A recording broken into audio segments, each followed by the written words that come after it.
Good morning, everybody. Welcome to the Extra channel. Plug earnings coming up in a few moments.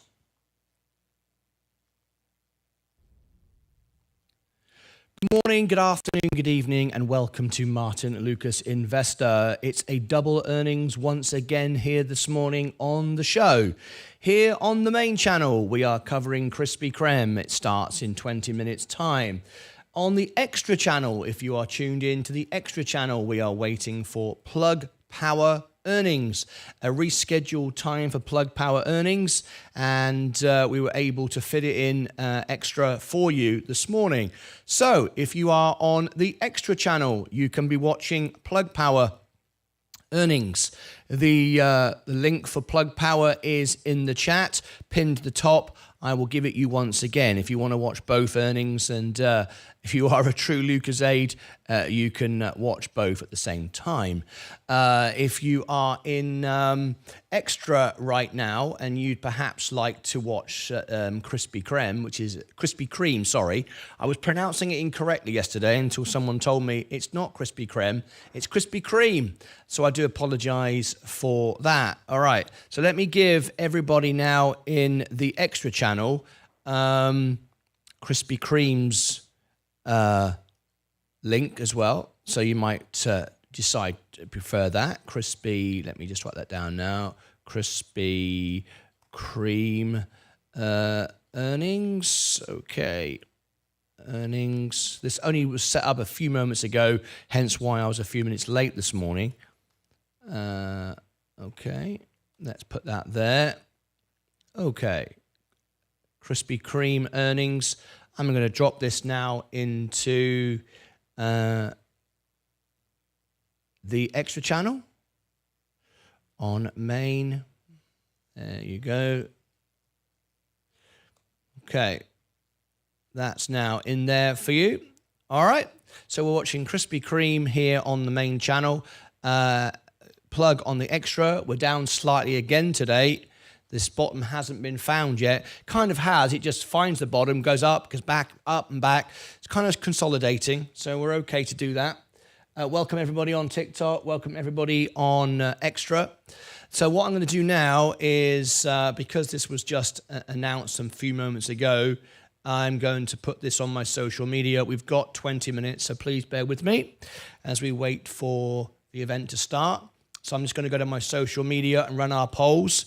So this is Plug. Let's do that now. Plug Power earnings on Extra channel. Live now on YouTube. Join the investors. Why watch alone? Okay. Let me give the link to that. Let's put this on X.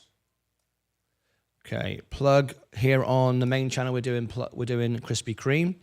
Plug Power on Extra.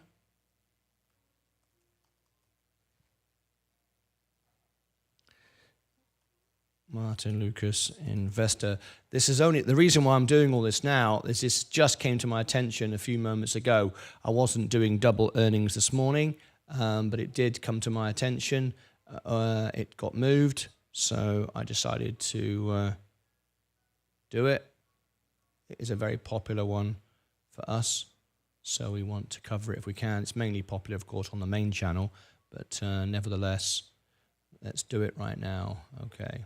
I'm going to run a poll for this one as well. This is a very important one. Is this a buy, hold, or sell? If you are on Extra, I'm running polls on the X account. Buy, hold, or sell. Is this a buy, hold, or sell? Please vote on X poll. So if you are watching right now on Extra, I'll give you the link in just a moment. I'm just doing it now. So a buy, hold, and sell. There you go.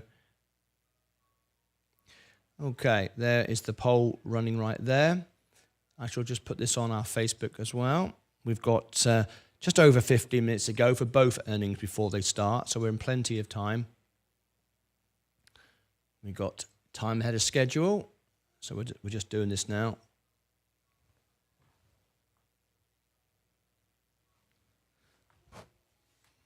Plug. Thank you for Delph letting me know. Right, let's do this now. Plug is a big stock for our members. More so on the main channel, of course, but we're building an audience on the extra as well. So we shall see if we get an audience for this. Okay, it's everywhere it needs to be now. So I'm just about to give you the link for the poll if you want to take part in that. It's on Instagram, it's on Threads. That's all done. I'm listening into some very nice music from Plug Power this morning. Normally it's some really annoying music, but today it's really great. You can't hear that because it's just my monitors, but it's nice piano music. All right. Okay. There we go. That's now done. Let me give the link to the poll. So here on Extra, I'm going to give you the poll now. Here is the Plug X poll. Please vote. There you go. If you're not aware of what's going on right now, this is the Extra channel. We're doing the Plug Power earnings. Here on the main channel, we are doing Krispy Kreme earnings. Welcome to all of you. Welcome, welcome, welcome. It's going to be a very busy day, of course, doing 2 earnings at once. Now we're going to let the world know about our Krispy Kreme here on the main channel. So let's do that. So Krispy Kreme earnings. We're going to run a poll exactly the same as we do here for Plug. So here we go. Let's do the same thing now. And here we go. So this is DNUT.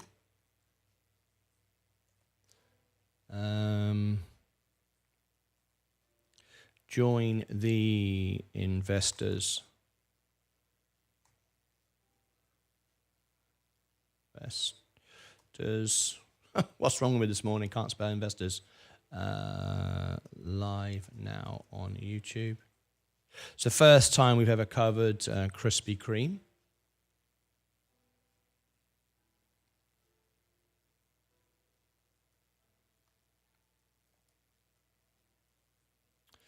Okay, so let's give you the link to Krispy Kreme. Put it on our social platforms. You might want to vote in that as well. So here we go. DNUT. And it's also Krispy Kreme. Oops, a daisy.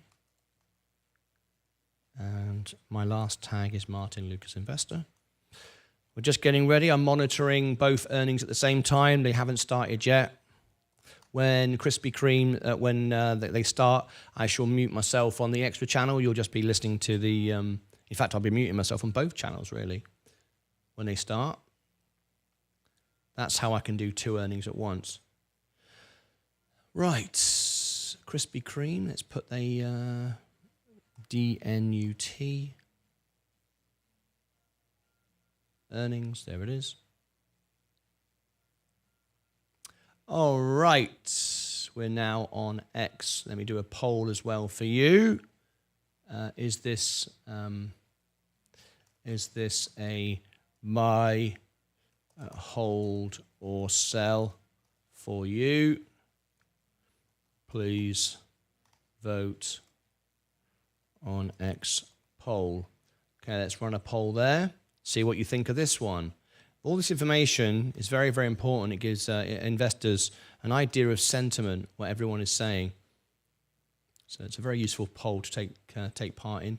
Okay, there we go. There's the poll. And I will give it to you all in a moment once I've put this on my other social. So here comes Facebook. If you want all these links, by the way, I'll give them to you in a moment. Post. There we go. Instagram.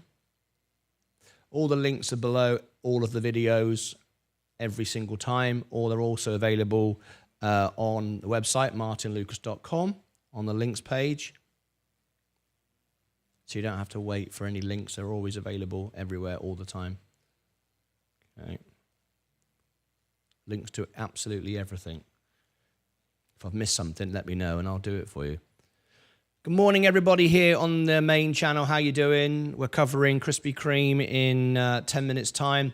We're just posting out everywhere on social media all of our Krispy Kreme polls and information. We're running the plug earnings on the extra channel.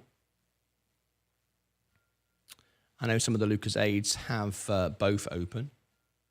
If you want to do that, if you're really dedicated. Okay, we're now going to run a poll for Krispy Kreme. I'm going to give you the links for everything in a moment. Krispy Kreme.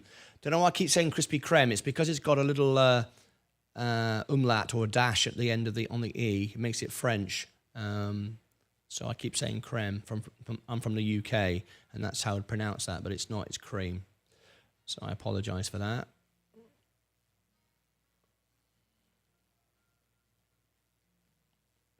Just responding to a few comments on X. Thank you, Mike, very much indeed. There we go. Respond to the Krispy Kreme X poll. X poll for you guys. Here is the Krispy Kreme. So now let me give you all the links because that way you can take part in all the polls wherever they are.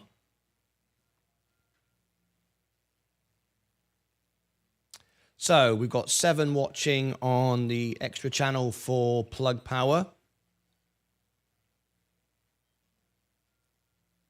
There's a few more now going up, but we shall see. I've got my main audience, of course, here. There won't be a big audience there. Let me set up my Stream Deck. You know, there's been some issues every day with Google recently, having to reapply accounts every single day. It's a pain in the ass, but that's how it is. How long have we got? 9 minutes to go.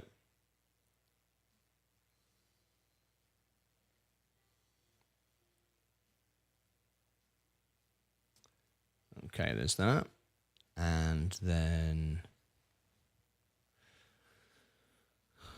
this channel as well. What a pain in the arse, I have to do this every morning. Continue. Allow. Right. We should be set now. So now I should be able to give you these links. So stand by. Here we go. So if you're on the main channel, there is Alpha Spread. If you want to review the stocks, there it is on Extra. Here is the music channel on both. We're trying to raise millions of dollars for charity. If you want to support that, you can. You want to become a member on the main channel, there you can. There's Instagram. I spoke to you about Instagram earlier if you wanted to follow Instagram. There's my X account as well. And the all links page and the link to the extra channel where we are covering Plug Power right now. Okay, I think we've got all the links. Welcome everybody on TikTok. Let's have a quick sip of tea.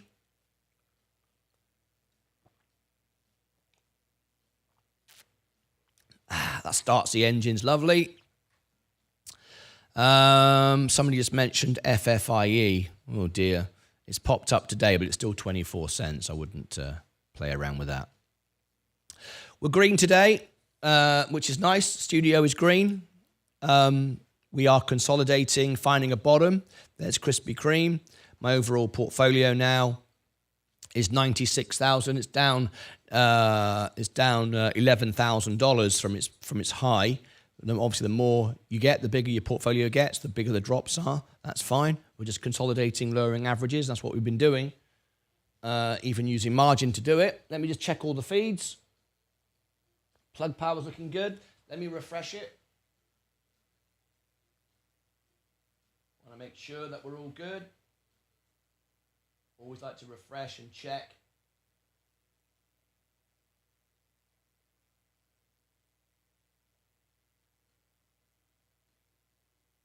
All looking good.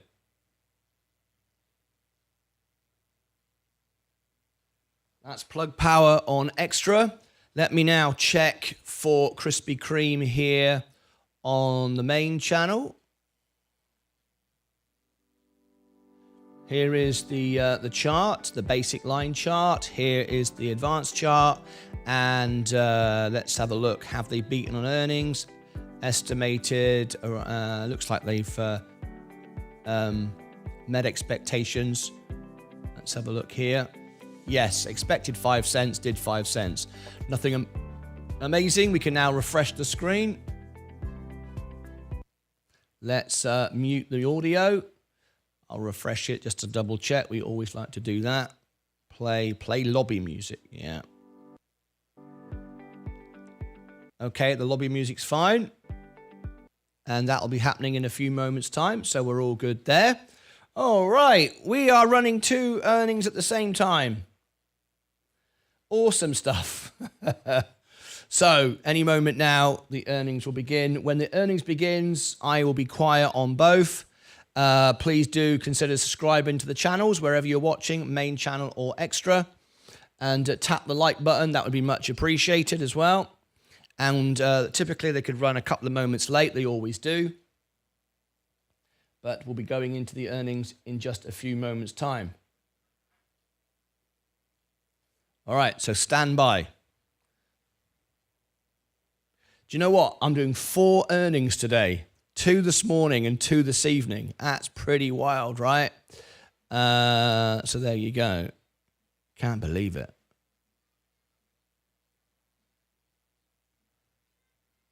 Right, let's have a look. Ion Q, we did that. And Rallo, this is for Rallo 1 this morning. I can clear all those away now. After hours. Tonight we've got Funware and Soundhound. So we're doing 4 earnings in one day. Pretty exciting stuff. And we're also, the jobs report is in 5 minutes as well. So expect volatility. I can't tell you really which way I think it's going to go. Honestly, I don't know. Let's see who's with me this morning. Hi, Jason, Rallo 1. How are you? Hey, Martin. Hope I didn't offend you. Your chat yesterday because I was taunting that one person. No, not at all. Mike, you always do a great job. No issue there. Hope you aren't upset with me. No, not at all. You're all fine. You do a great job, Mike. Don't worry about that. Good morning, all. He was a pain and he knew a lot about MSK, probably a past band member. Yes, we understand it. We could see right through that. You did a great job. XRP won the SSE case. IPO will be next. Great stuff. I'm hungry for donuts. Yes. Good morning, all. Now I want donuts. Donuts met earnings. Next earnings. Correct. That's coming up in a moment. KK. Started my hometown. Winston Salem, NC, 1937. Chris Miller. Good morning to you. When the light is on. Right, Chris? Let's scroll through the point. What jobs report looking like? Time will tell. We're about to cover it now. Does FFRU have potential to turn things around? Not in my opinion, it doesn't. It's bankrupt, essentially. That is what moderators are supposed to do. Yes, I know, but I drew him out when he was saying stuff. No, Mike's does an exemplary job. Not concerned about that at all. Right. Let me listen into Krispy Kreme.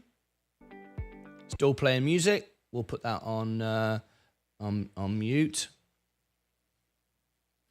Let me come back to the main screen here. Yeah, I'm muted over there. This is Krispy Kreme here.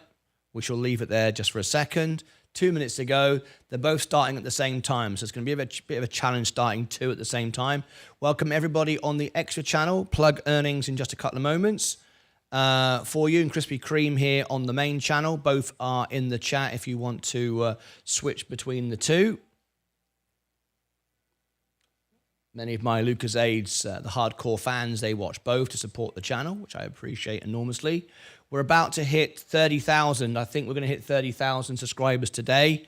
29,973. It's a very special day today, of course. Shouldn't say that. Trolls love that. Love when I say stuff like that.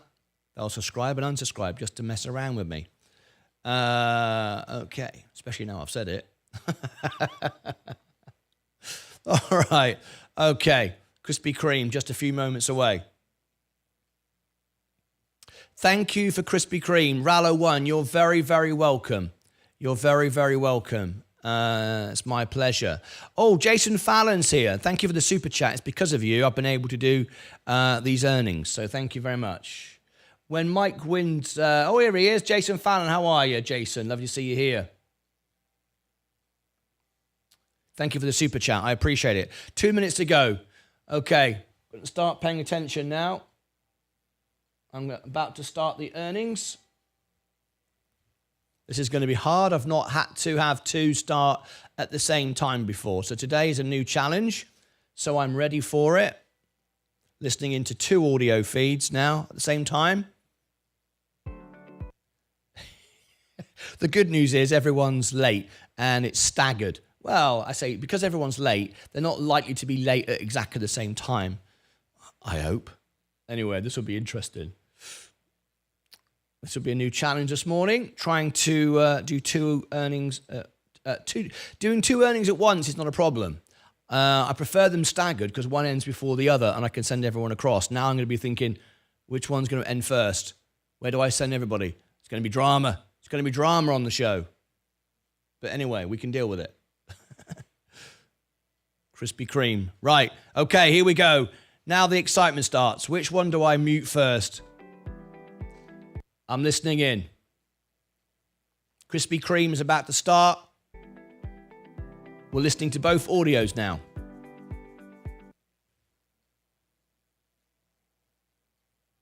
Okay. We're listening in. Plug Power on Extra is about to begin. Krispy Kreme on the main channel is about to begin. I don't know when. I've got no idea. Normally 1 or 2 minutes late. We are now 15 seconds late. Here we go.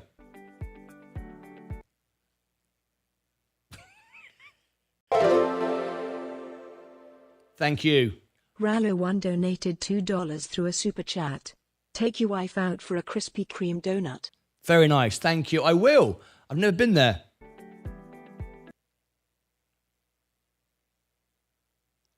Audio. Plug could be starting first. Not yet.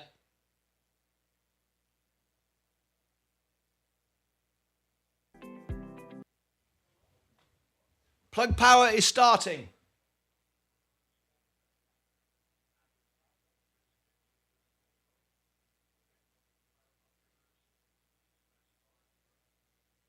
The session will follow the formal presentation. You may be placed into question queue at any time by pressing star 1 on your telephone keypad. As a reminder, this conference is being recorded.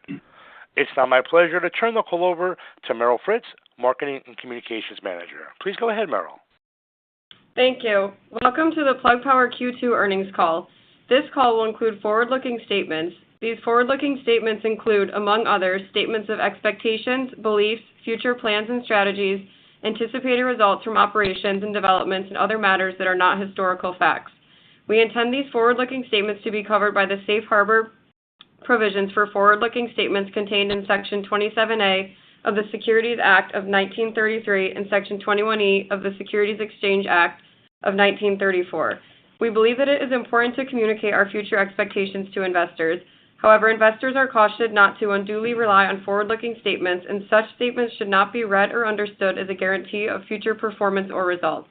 Such statements are based upon the current expectations, estimates, forecasts, and projections, as well as the current beliefs and assumptions of management, and are subject to significant risks and uncertainties that could cause actual results or performance to differ materially from those discussed as a result of various factors, including but not limited to the risks and uncertainties discussed under Item 1A, Risk Factors, in our annual report on Form 10-K for the fiscal year ending December 31st, 2023, subsequent quarterly reports on Form 10-Q, and other reports we file from time to time with the Securities and Exchange Commission. These forward-looking statements speak only of day in which these statements are made, and we do not undertake or intend to update any forward-looking statements after this call or as a result of new information. At this point, I would like to turn the call over to Plug Power's CEO, Andy Marsh. Thank you, Merle, and good morning, everyone, and thank you for joining us today. I'm here to share the progress and strategic developments Plug has achieved in the second quarter of 2024. This quarter marks a crucial phase in Plug Power's journey as we continue to build our leadership position in the hydrogen economy for the long term while remaining focused on operational improvements in the short term. I think this one's important. In the second quarter, we successfully reached the final commissioning stage of 55 megawatts of electrolyzers, representing an expected $70 million in revenue. We weren't able to recognize much of that revenue, but much of that future revenue we've already received the cash for. We're on track to deploy an additional 100 megawatts of electrolyzers by the end of the year, reinforcing our leadership position in the hydrogen industry and supporting the global shift towards renewable energy power sources. This deployment reflects the growing customers' demand and our ability to deliver cutting-edge solutions. Our partnership with Olin Corporation is progressing well, with our new hydrogen plant in Louisiana expected to begin producing liquid hydrogen in the fourth quarter. Now, this project really exemplifies our capacity to enhance hydrogen production capabilities and accelerate the adoption of clean energy solutions across various sectors. And from a future point of view, we've also secured 7.5 gigawatts in basic design and engineering package contracts, and specifically 3 gigawatts with green ammonia in Australia. This collaboration underscores our technology prowess and ability to support sustainable projects worldwide. Our electrolyzer technology is among the best performing products we've developed, offering really the company a competitive advantage. Now look, the hydrogen fuel cell market really has not progressed as rapidly as we expected, but Plug remains committed to strengthening our leadership position and focusing on operational improvements. Market development, has been slowed by government policy ambiguity, impacting the timing of customers' decision-making processes. Despite these challenges, we are confident that our strategic initiatives will ensure profitable growth as the market develops. Look, we see it happening now. The government policies are maturing and will support increased adoption and market penetration of hydrogen. Now, for example, the electrolyzer market in Europe is, you see the demand starting, and the final investment decisions are coming along. Now, when you're working on these final investment decisions for projects that are over billions of dollars, you have to do significant due diligence and engineering. And really, it's part of what our customers are doing today.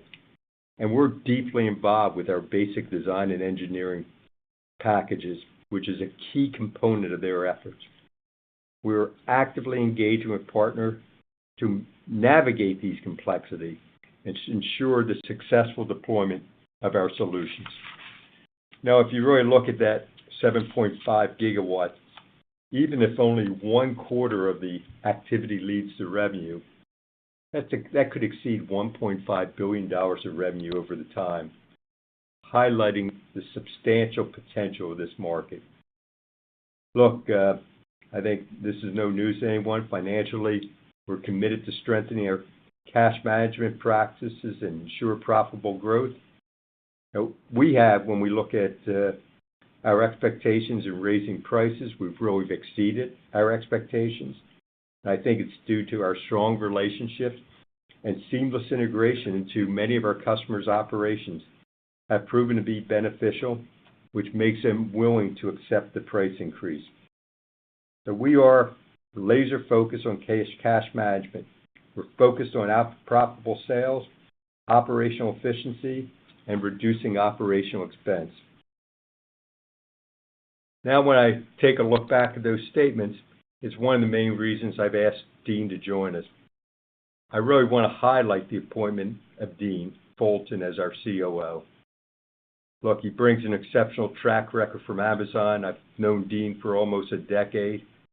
He successfully led global engineering services and spearheaded hydrogen economy initiatives at Amazon. His extensive expertise and leadership will be instrumental in advancing our operational efficiency, driving profitability, and executing our strategic goals. I'm confident that Dean's vision and experience will greatly benefit Plug as we continue to innovate and lead in the hydrogen economy. With that, I would like to give Dean a few minutes to share a few words and give a high-level view of his goals and plans for driving our success forward. Thank you, Andy. Thanks, everybody, for joining the call. This is my week 2, but I came into this position eyes wide open and know the challenges that we're facing. And the areas that I want to focus on, mostly all focus around cost efficiency and cost out. And several of the areas I plan to focus on are getting my arms around the cost by function. I want to identify the opportunities to reduce costs and wring cost out. I want to assign owners to each of those initiatives and drive those to completion.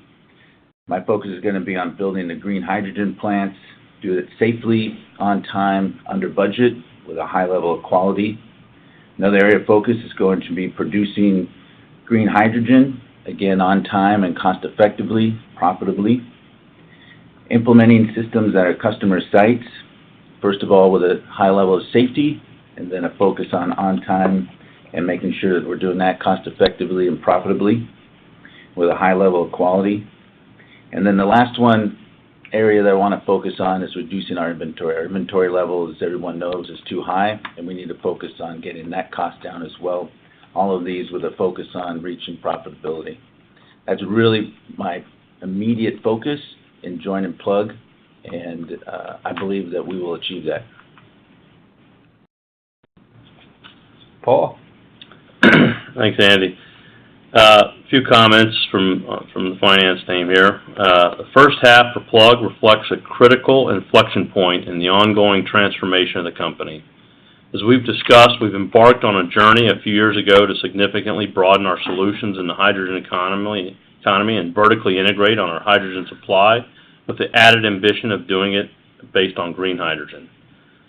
Given multiple market dynamics which have tempered growth in 2024, we have continued to nurture these offerings while doubling down on optimizing the operations and cash management.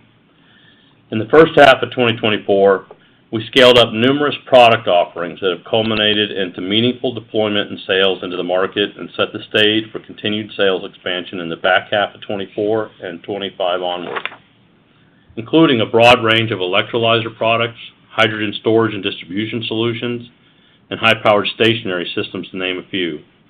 We commissioned and have scaled up the first green hydrogen plant, which, combined with the Tennessee facility we recommissioned, provides us 25 tons per day of capacity and close to half of our current annual hydrogen needs, we have made great progress on our third facility in Louisiana that will provide us an additional 15 tons per day by year end. We focused heavily on optimizing the workforce for the company. Given the rapid growth over the recent years, we have added a lot of resources, and this year we have worked at optimizing that resource pool to maximize leverage. Since January 1, we've reduced the global workforce by over 15% through the Q1 restructuring and ongoing attrition where we've not backfilled. We've adjusted pricing across many equipment, fuel, and service platforms, which the impact can be seen in our Q2 results, particularly for fuel and service, and these pricing impacts will be even greater as the year progresses as we get full periods under these structures and launch additional pricing measures. We've completed many rooftop consolidations and have additional warehouses and facilities we are in the process of consolidating to our two main manufacturing sites in Albany and Rochester, New York. We've increased focus on asset leverage, particularly inventory. We've made a lot of investment over the last 2 years to enable the successful launch of many new product offerings, and this year the focus is on optimizing these resources, and we expect meaningful reduction in the second half as sales continue to ramp. which will provide a meaningful source of liquidity. Another significant accomplishment in the first half is the remediation of the material weakness, which will be reflected in our second quarter 10-Q filing. Being a growing, nascent new enterprise has made it challenging for the company to be sure we have the right processes and controls as we scale, and we have made significant investments in resources and systems to improve our controls and accounting processes, and this has enabled us to address the residual issues to resolve that material weakness. Looking at Q2 more specifically, we have made progress on our sales, cost down, and cash management initiatives, and I would highlight as an example the level of electrolyzers deployed, which represents a clear inflection point on this ramping activity. But these new nascent offerings with nuanced commercial contracts and products being used in much larger customer project deployments makes it challenging on the timing on revenue recognition. On a positive, as Andy mentioned, for the majority of the programs deployed where the revenue will be recognized in the second half, we've already delivered, we've transferred the title, and collected most of the cash via milestones, so this is truly a factor of timing. In addition, this large quantity of programs provides a substantial base of experience and insight to accelerate deployments based on learnings and the ability to constructively improve commercial terms to benefit the company financially and to enhance the accounting of these activities. Net cash used in operations combined with CapEx is down year over year 30% from lower CapEx and inventory reductions. We expect the cash burn rate to improve even further over the second half as we continue to curtail CapEx and leverage working capital further with sales and margin growth. Turning to the second half, we are laser focused on growing sales and margins and improving cash management. Our strategy includes many initiatives such as expanding our hydrogen network with Louisiana and leveraging Georgia and Tennessee while taking advantage of the PTC, driving more equipment sales given our expanded manufacturing capacity, which does not require more investment and provides the opportunity to readily source 3 to 4 times our current volumes, continue driving down cost downs with further workforce optimization, completing targeted rooftop consolidations, driving additional leverage on our material vendors, and driving enhanced fuel network efficiency and service cost profiles, and leveraging recent price increases and yielding full annual benefits as these continue to expand. In terms of liquidity, I would share that we have a strong, effectively unlevered balance sheet that we can lean on for liquidity and provide opportunities from a number of different sources. Our plan is to lean on the balance sheet for incremental capital needs in the near term. First, we have a substantial pool of restricted cash backing past project financings that releases quarterly at $200 million per year. We've discussed at length the opportunity to leverage inventory reductions, and we're targeting an additional reduction of $200 to $250 million by year end. Sales growth, price increases, improved mix, and continued cost downs will continue to improve operating cash flows. Based on the new transfer rules, we are about 2 weeks away from closing our first significant ITC transfer with a well-known significant market participant. This will yield around $31 million for the ITC associated with the liquefier at the Georgia plant.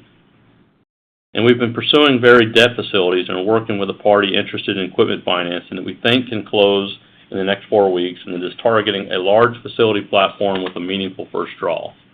And lastly, we're working closely with the DOE to finalize the $1.7 billion loan Please facility. tap the like button We've and made tremendous subscribe progress. here on the main channel. We meet with them regularly and are covering meeting Krispy again in Kreme. 2 On weeks the to extra continue channel, their we are final due covering diligence and move the process along. Plug Power. Thank you We're very much. extremely clear on the Thank you very actions much. and the processes to successfully close this facility. And equally important, the DOE are clear in their interest and support to get this closed quickly. This facility is anticipated to provide immediate liquidity and enable us to accelerate the Texas green hydrogen facility build-out. I'll now turn it back to Andy. Okay, great. Thank you, Paul. Thank you, Dean. And Kevin, we're ready for questions. Thank you, sir. We'll now be conducting a question and answer session. If you'd like to be placed in the question queue, please press star 1 on your telephone keypad. A confirmation tone will indicate your line is in the question queue. You may press star 2 if you'd like to remove your question from the queue. One moment, please, while we poll for questions. And once again, that's star 1 to be placed in the question queue. Our first question is coming from James West from Evercore ISI. Your line is now live. Hey, good morning, morning team, morning Andy. Good morning, James. if I'm reading the financials correctly and your commentary correctly, it looks like there was some $50-ish million of electrolyzer sales that were not recognized in revenue during the quarter, despite being, delivered. And so I wanted to just confirm that that was the case, because if that is the case, then you would have beat handily our expectations on revenue. And then two, on the hydrogen fuel cells, the margin had a very significant improvement, and of course that's I think a lot of that's driven by the startup of your two and soon three facilities here producing green hydrogen for your own internal or your customer supply. And how should we think about those margins for hydrogen fuel as we kind of get into the second half of this year? So two kind of questions around the quarter, but towards the back half of this year. But I think they make up a pretty important inflection point or improvement here that we're going to see here in the second half. So James, I'm going to let Paul take the first one, and I'll talk a little bit about the second one. I'm sure Paul chirp in there too. Sure. Yeah, and your math is right. It's just over 50 million. It's a meaningful number that reflects such a step function change in the deployment of electrolyzers and how big that activity is to launch that. And yes, that would have been part of the Q2 numbers and will be recognized in the second half. I think one of the important items there, Paul, is these systems are producing hydrogen, right? It's really, we're really kind of on the back end of documentation and training process. And because of, I think, accounting rule, not to get too technical, is it 605? 606, yeah. 606, that from a contractual point of view, that's just a final step. But the level of activity and work that's required is pretty minimal. So it's a big deal. And James, you're right about the hydrogen, but it's only really the start. We're beginning to see the impact of the price increases and some of the impact of Georgia and Tennessee. Since July here, Tennessee and Georgia's been operating 93% of the time, which will have a significant, and that's a really good number. You have, for example, the storm came through the other day, and we turned the plant off for 24 hours to make sure employees were safe. But I think you're going to see continuous improvement in margins driven by the price increases, and there's still a little bit more that you're going to see, coupled with the fact that you're going to have increased output out of Tennessee and Georgia. And then when St. Gabriel's come online, we're in a much, much better position. Okay, got it. That's perfect. Thanks, guys. Thanks, James. Thank you. Next question today is coming from Colin Rush from Oppenheimer. Your line is now live. Thanks so much, guys. As you have seen the timeline adjust for some of the industry growth, can you talk a little bit about what's happening with your suppliers in the supply chain and whether any of those folks are backing away from some of the commitments that they've made to you? Yeah, that's a good, and Colin, I especially see the challenges more on the fuel cell side of the market. I think and it's not really with the suppliers backing away yet. But look, this has been challenging for all suppliers. I spent some time in Europe about 2 weeks ago and had some discussions with other people in this industry. But on the electrolyzer side, it's clear this market's growing, expanding, and it's really geared towards more industrial applications. You've heard me mention green ammonia, concrete, steel. I think on the fuel cell side, I think, people believe it's coming. But just like we're managing, for example, our stationary product to make sure the investments we're making, where we ultimately believe that's our dominant product in time, that we're just managing the speed of that activity. as far as investments go, because we believe in the 2030s, that's the revenue driver for Plug, both for fuel cells and hydrogen.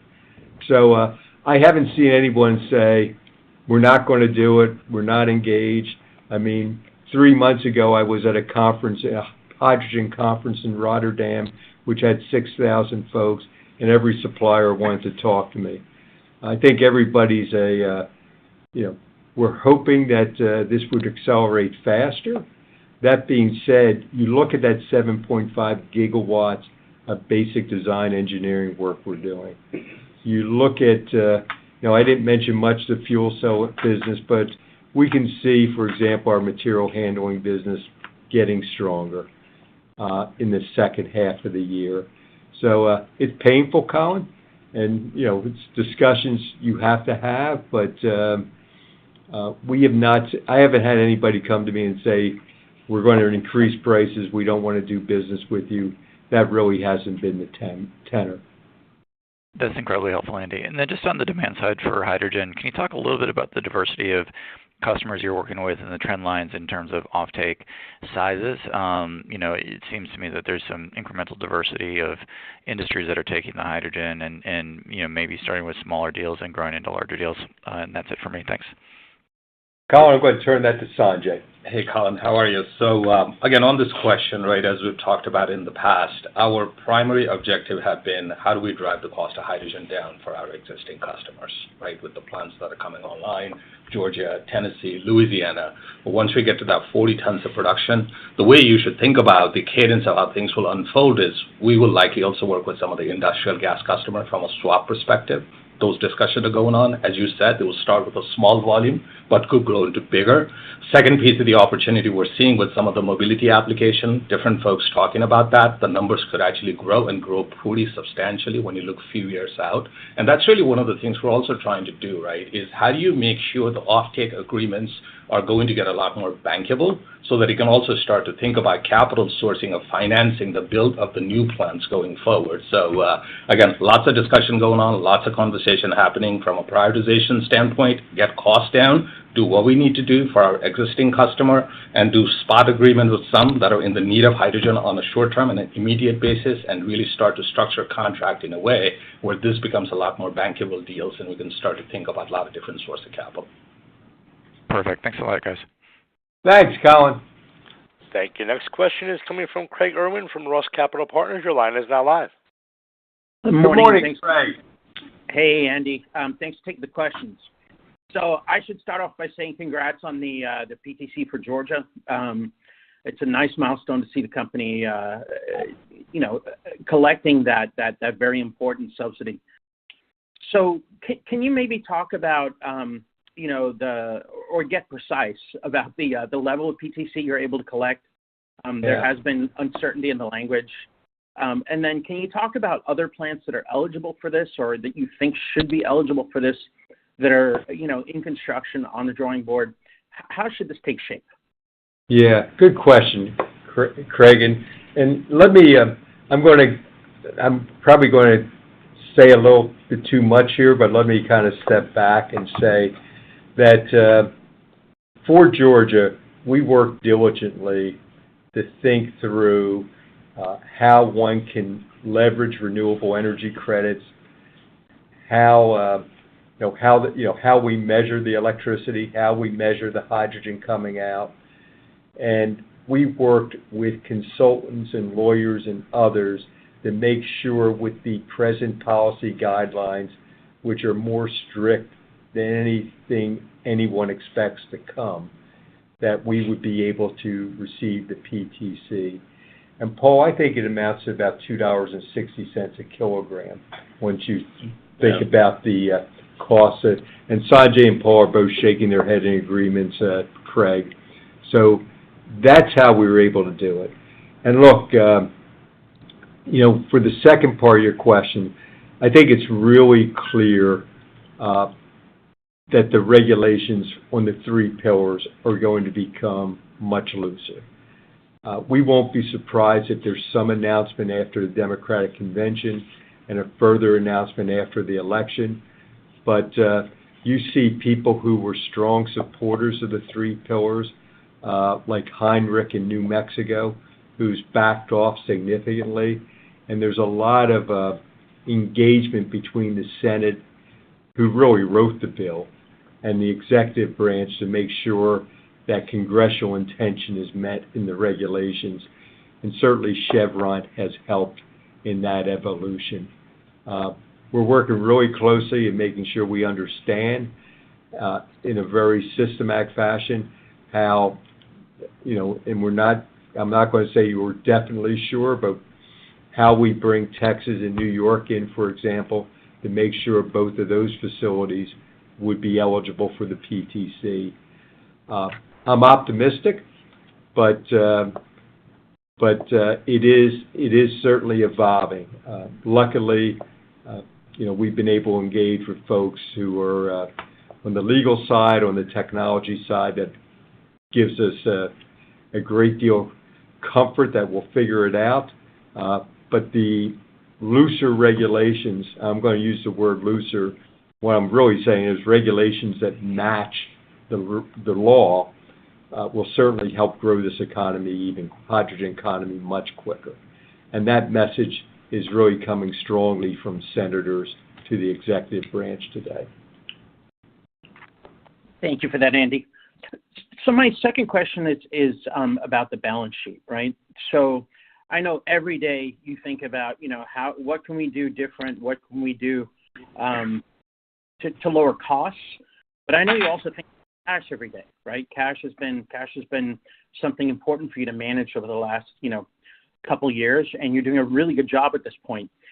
The $950 million in restricted cash in the balance sheet, that is coming off, as you said, this year. Can you maybe talk about whether or not there might be a way to bring this off faster? Is this something that we're stuck waiting for the turnover of these PPAs that are underlying the commitment to keep this as restricted, or do you have maybe a little more flexibility in there, hopefully, than what was originally calculated? Thanks, Craig. That's a good question. And yes, it's something I think about 24 hours a day. I spend a lot of time thinking about liquidity and how we can best source liquidity for the company. And that certainly is a meaningful pool. I mean, effectively, it's like a deferred receivable, right? And so we have leveraged that in the past, as you probably remember, with Generate Capital, we effectively factored that receivable in the past. So that could be a solution, as an example, as a potential opportunity, as well as, I always say success begets success. And so as we continue to grow and scale and we show improvement, certainly one of the things that we'll do, and, probably won't be in the next quarter, or maybe not before year end, but could be early next year as we show progress, is start approaching the institutions that hold that and say, do you really need that kind of coverage on your outstanding exposure? So there's a lot of ways we can approach that, but it is an incredibly meaningful asset that we continue to think about how to best leverage and how can we, access the liquidity off of that asset base. Thank you. Well, congrats on the operating progress. I'll go ahead and hop back in the queue. Thanks, Craig. Thank you. Next question today is coming from Manav Gupta from UBS. Your line is now live. Morning, guys. I just wanted to focus on the revenue. Good morning, Manav. Good morning, sir. So the revenue guidance, 825 to 925, trying to understand what could drive you towards the top end of that range. In a good environment, what drives you towards the top end of that range? Sure. I'm going to take a quick overview of this, and then I will let Paul add on. I think that if you look at our business, I would say there's three items. One is the electrolyzer business and making sure we commission and get the fulfillment of every item in the contract on time. With some of the challenges we had here in the second quarter with the final I's and T's, that we need to make sure that, and Sanjay, I know, is a laser focus on making it happen. The orders are there, the products are being built, We feel very comfortable about that, but it's the recognition of revenue, which has been we wanted to be cautious on because of what we experienced this quarter. I think the second item, there's a 1 in 0 world with our liquefiers. Sanjay has been, I'm going to let him kind of add on to this after I get done, but in that 1 in 0 world that can swing things $50 million with one order, that's, there's some real good projects he's working on, but, he sits back and wonders, is it third quarter, is it fourth quarter, is it first quarter? And, the third item is that the demand of the material handling industry is stronger than reflected. But we've changed the business model on our customers by moving away from using the PPA and setting them up with leasing partners. We've made some really good progress there, and we have customers who now are using their own third-party leasing partners. It's an industry where leasing is common. So I can tell you, there's one customer where it's 300-400 units in the auto industry, which is now, using a third party to help finance the project.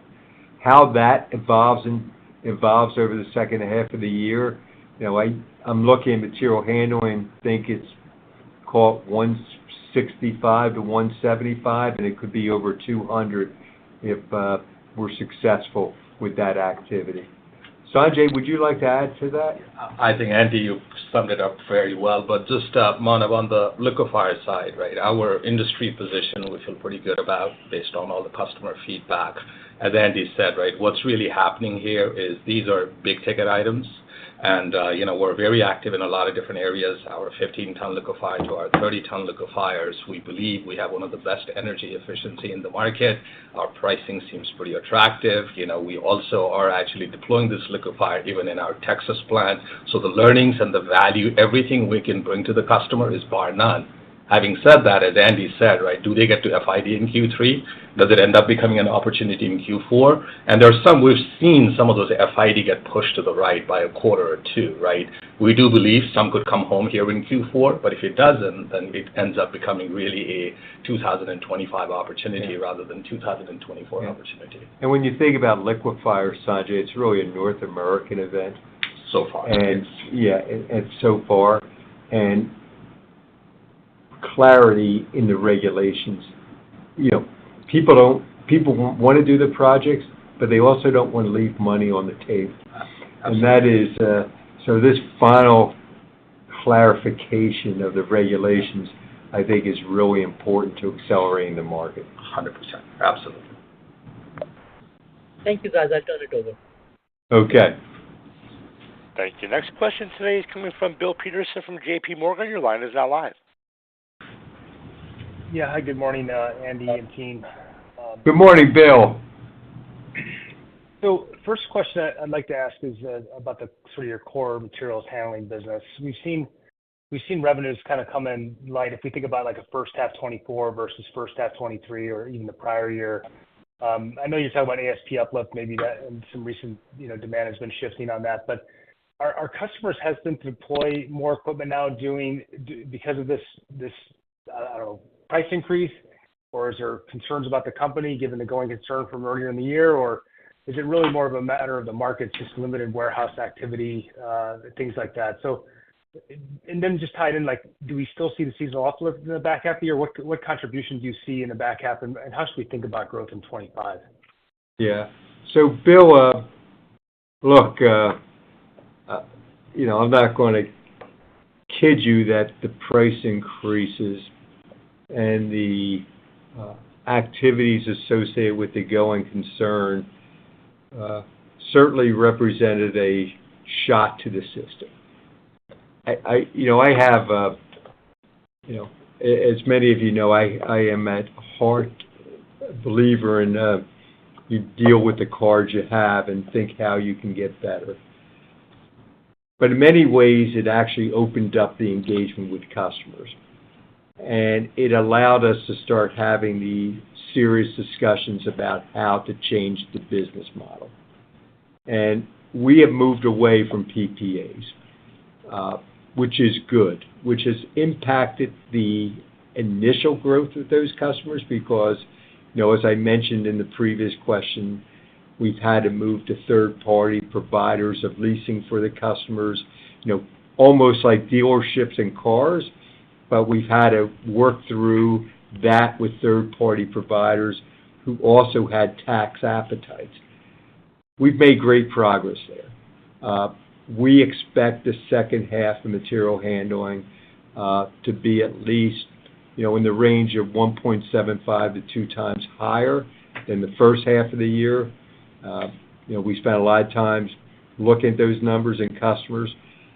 Over the past 2-3 weeks, Sanjay, I think we've had 2 to 3 new customers, some of them with rather large deployments. We think the growth rate for material handling in 2025 comes back to normal.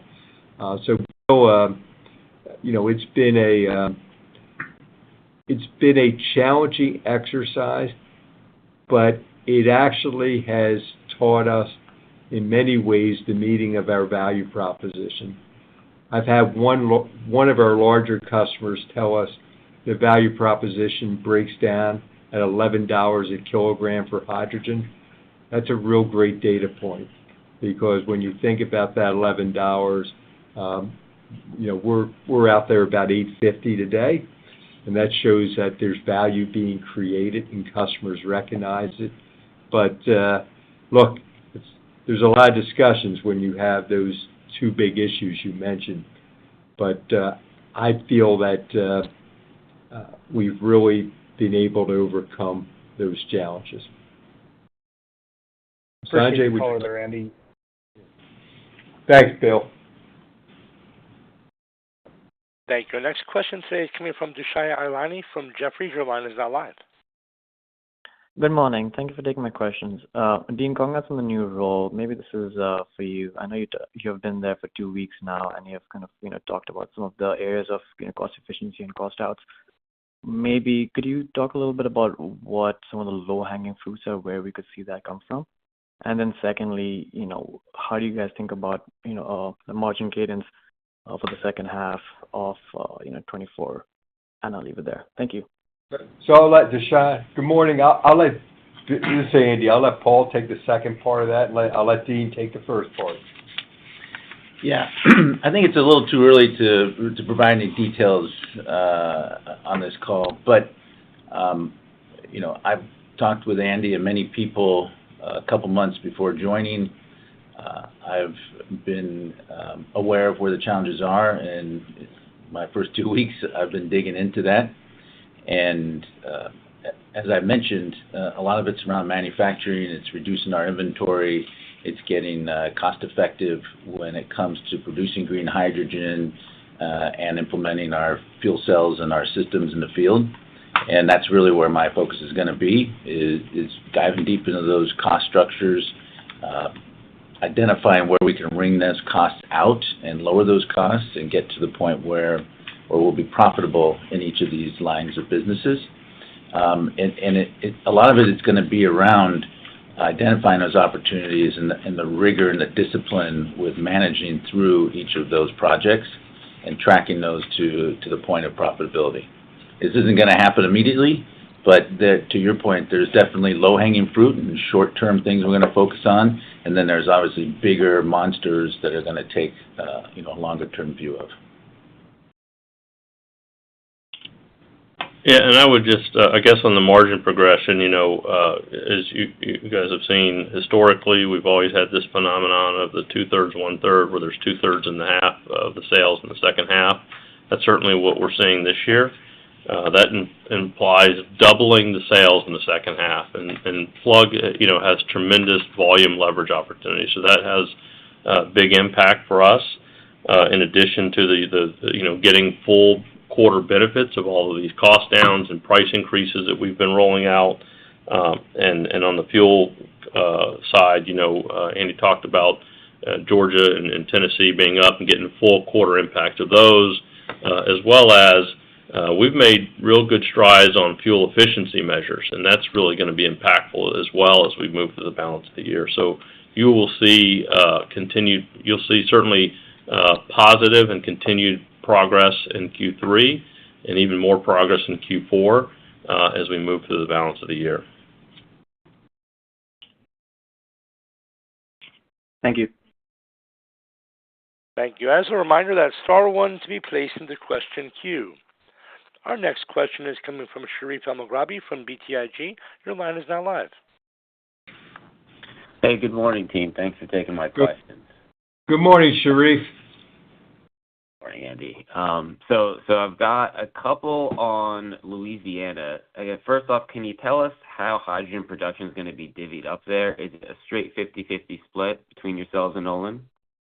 Yeah, so I'm going to let Sanjay take it. Sanjay sits on the board of the joint venture, right. So I'm going to let him handle that question. Yeah, so Sharif, on that, so obviously it's a 50-50 JV from an ownership standpoint, but Plug is responsible for marketing all that hydrogen, right? So that's what would happen. We would actually consolidate as Plug, number one. Number two, we'll be responsible for marketing, pricing strategy, and everything else. So the access of that hydrogen between the partners, Plug will take a leading role in terms of how it gets priced, how it gets marketed, and who it goes to. Okay, that's helpful. And then for my follow-up, do you need to further refine the output of the chlor-alkali process at Louisiana to produce 15 tons of liquid? And if so, is the margin benefit there? What is the margin benefit there relative to your other projects? Yeah, sure. Keep in mind, right, we've already done something like this before with Olin, right? We have an existing plant in Tennessee, so we know what exactly has to happen. Even though we own 100%. Exactly, we own 100% of Tennessee. So there's a yes, you have to purify, then you also have to increase the pressure based on what the pressure of that hydrogen comes out from the Olin side. Almost think of this like a pipeline coming into our liquefier. Not a whole lot different than, the PEM electrolyzer. It's a slightly different kind of an electrolysis process, right? So yes, you have to purify that. You have to increase the pressure as it goes into the liquefier. Look, the reason we're doing this partnership is because we both believe that economic value of, them just selling the gaseous hydrogen versus Olin also getting into the liquid hydrogen market is a win-win situation for them. We see this being a low-cost opportunity for us, so it's a win-win situation for us as well. And look, and rather not get into the specific exactly what that cost looks like and everything else, as we'll continue to also do the pricing negotiation. But similar to Tennessee, and frankly, if anything, maybe even marginally better than the cost profile in Tennessee, we feel pretty good about what this is going to bring to the table for us from a cost reduction as well as expanding the market opportunity for that hydrogen. Yeah. Anything you want to add, Andy? Yeah, I would just say, if just the picture in your head, Sharif, the hydrogen coming out, is, as Sanjay mentioned, purified before it goes in the liquefier. But that waste stream hydrogen and purification system essentially replaces the electrolyzer and rectifier and substations. And the rest of Louisiana is exactly a duplicate of Georgia. So it's, so it's a very straightforward. It's just essentially doing that one block differently. And I use the word differently, as Sanjay said, exactly how we do it in Tennessee. Okay, that's helpful. Thank you. Thank you both. Thank you. Next question is coming from Chris Sung from Wolfe Research. Your line is now live. Hi, good morning. Thank you for taking my questions. Good morning, Chris. Hey, good morning, Andy. I'll start with, I saw at least one competitor announce capacity reservations agreements with electrolyzers developers developing like the hydrogen hubs. Is that something you're also pursuing, and maybe any updates on your participation in the 3 hubs that have officially launched? Thanks. Okay. I'll let you take the feedstock, and then I'll talk about the hubs.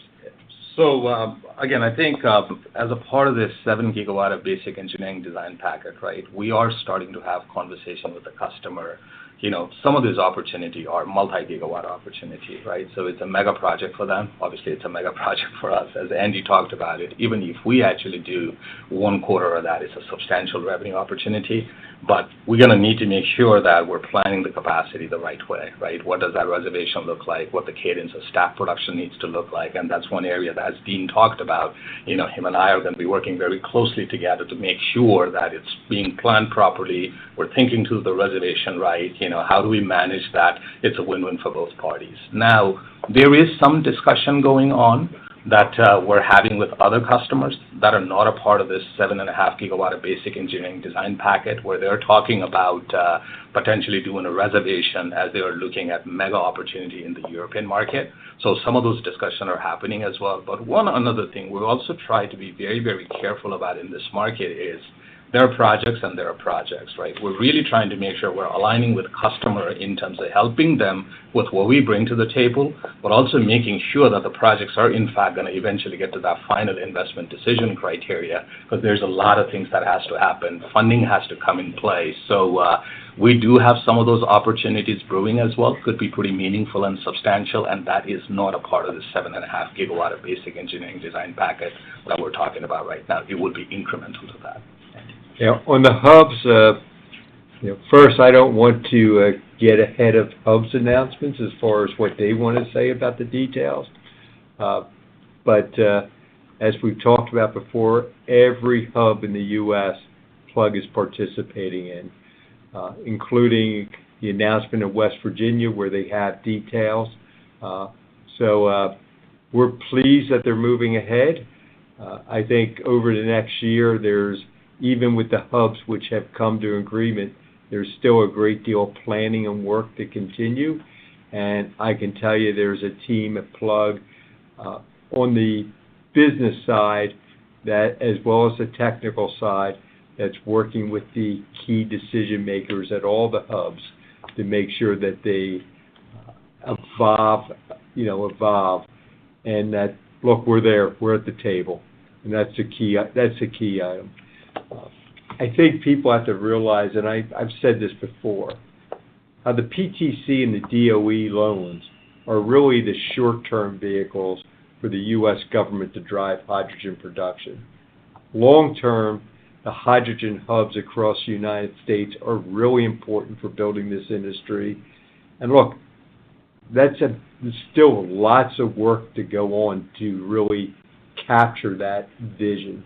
On top of that, there's the technology investment where Plug was the leading company in receiving grants from the DOE, where about 20-25% of that revenue or activity investment Plug is involved with. A lot of it associated with our plant in Rochester, where there's technology improvements for both electrolyzers and fuel cells built in.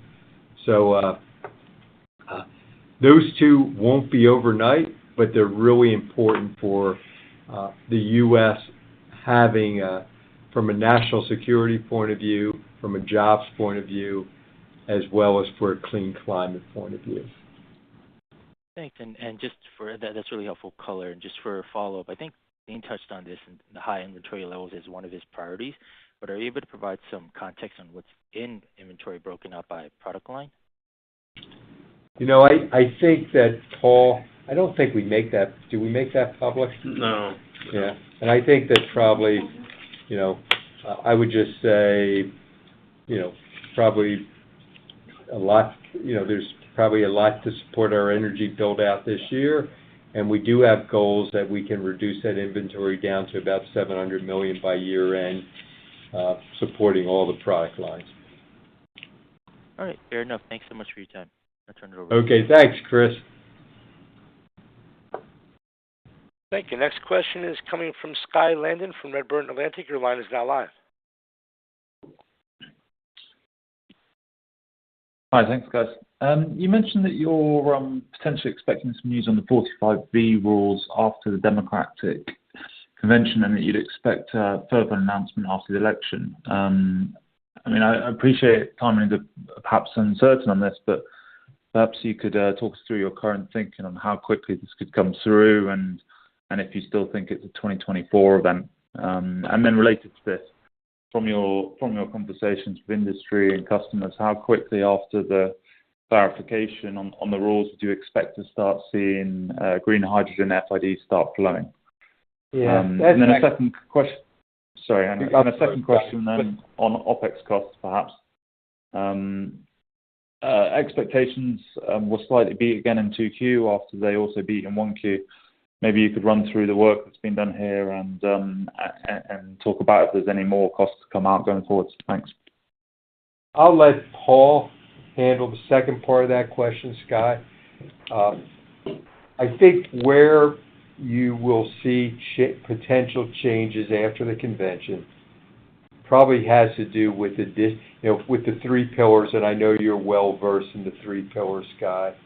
I think you'll see relaxation associated with additionality, and I think that nuclear power, as well as hydropower, and maybe states with renewable energy programs receiving relaxation on additionality. I think when you look at post the election, you may see that the regulations associated with time matching will start looking more like Europe, and I think the regionality issues will be everybody, if you could less tap the like button, that And would I be think that's fantastic. probably Subscribe. what will The main channel was just And starting now. And when you look at it, At the end of Plug, obviously, join I us think- here on the main I channel think we may have for the talked opening bell. before the Chevron announcement, and I told you Chevron was going to have a dramatic impact, especially on those two other items, and I think you'll start seeing that. I think from a decision making for FID, I think many of these programs, it takes probably 18 months to get to FID. I think in many of the U.S. programs, companies, I know of some significant programs where work's being done, but I think it's a year for the big projects, the gigawatt scale project, after the announcements to get to where you're actually issuing POs. So I think that's probably the time frame once and this is especially with the electrolyzers.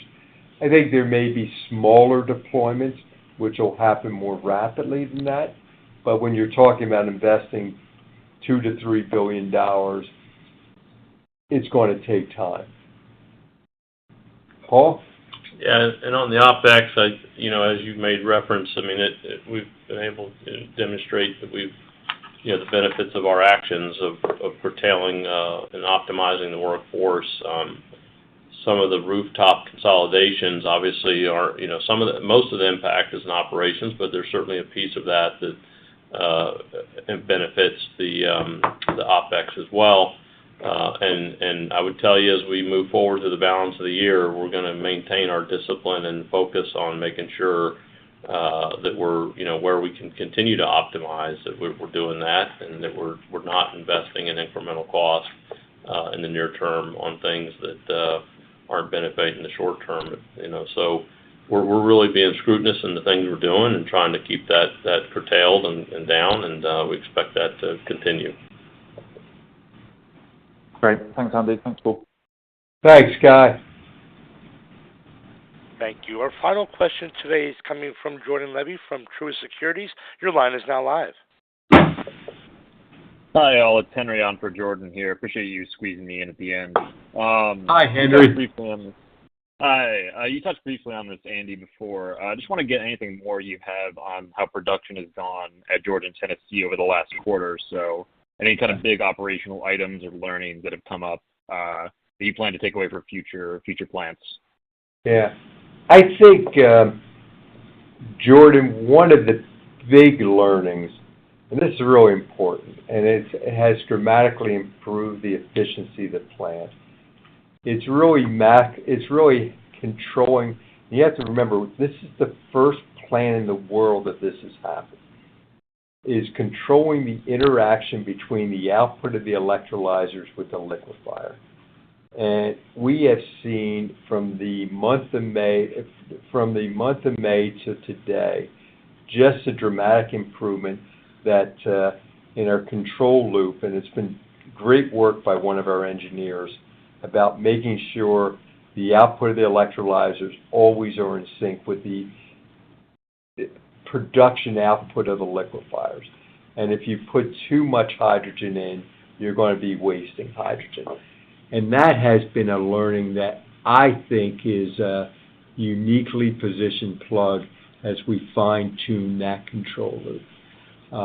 We've had some, there's been, the plant itself, I think was it May or June? I think June was up 93% of the time. So we feel really good about that plant. And I think a lot of it has to do, as I mentioned, the hurricane came through, or the really rain came through that facility. We had to shut everything down for a day, and that's just kind of, and that's going to happen. But, I think we're probably, the fellow who built the plant, who came from one of the leading oil companies told me it takes 6 months to burn in a plant, right? And I think we're about at the stage where that plant's burnt in right. So thanks for that. And then just a quick one on the balance sheet follow-up. Can you just remind us again on the cadence for that restricted cash flow release, that kind of $200 million annual? Is there any seasonality that we should be aware of for that? There's some fluctuations, but I think using 50 million as a proxy is a pretty good estimate per quarter. Cool. Thank you all. Thank you. We've reached the end of our question and answer session. I'd like to turn the floor back over to Andy for any further closing comments. Thank you, Kevin. And I'd like to remind people the short term and the long term. And the short term is really driving this company to be operational, efficient, and profitable. We're just about to bring you back to the main channel. Stay where you are. All the links in the chat. And you look at the activities going on with the basic design engineering work. You look at the activities and the deployments with electrolyzers. Nobody's doing what we're doing with PEM electrolyzers anywhere in the world. You look, and I haven't spoken much about our stationary products. One of the leading data center operators came to me and said, we have visited 14 people who have talked about building stationary products. They tell us we're far ahead in the race. Bell has gone. And Plug's goal is not only to be operational, efficient, and profitable, but continue to grow at a rapid pace. And I believe between our electrolyzers, I believe between our ability to build hydrogen plants, and on top of that, our fuel cells, we continue to strive to make improvements and develop just products listening into the last couple of seconds and will be of valuable Marsh. for the development of the hydrogen economy. I look forward to talking to many of you at investor conferences as well as at the next earnings call. So thank you, everyone. Okay. Thank you. That does conclude today's teleconference and webcast. You may disconnect your line at this time and have a wonderful day. Okay, we're just ending the call now for the earnings on Plug Power. Let me end the stream for you right there. Here we go.